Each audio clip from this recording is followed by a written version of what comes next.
Affects your life every day, but winter seems to be the time of year when weather causes the biggest disruptions.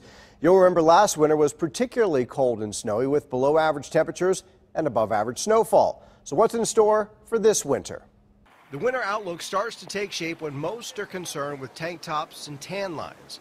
Summer is when global patterns and large-scale influences start to tip their hand. Among the most analyzed are the water temperatures in various parts of the Atlantic and Pacific Oceans.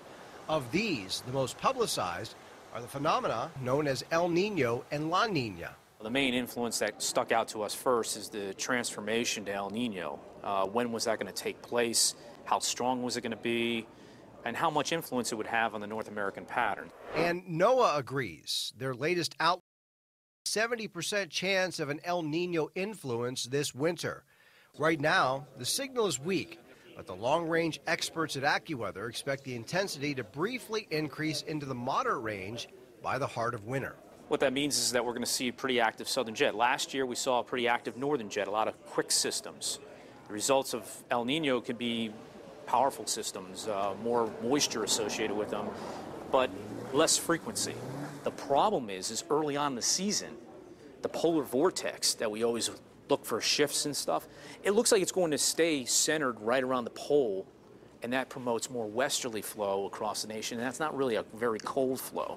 However, a projected late season shift in the aforementioned polar low could mean some big pattern changes for the second half of winter.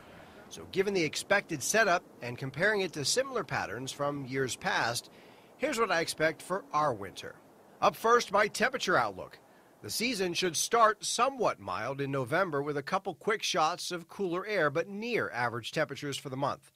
December will feature a back-and-forth theme with transient cold air masses.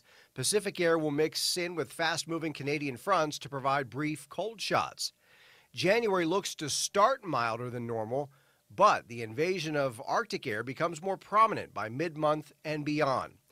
February will feature the coldest air of the season, which will be locked in for longer periods. This will translate into the biggest monthly departure from average. And finally, March will come roaring in with an early month chill. Then the pattern will flip-flop to a more spring-like feel the second half of the month. In the end, early winter will be highlighted by a freeze-thaw cycle.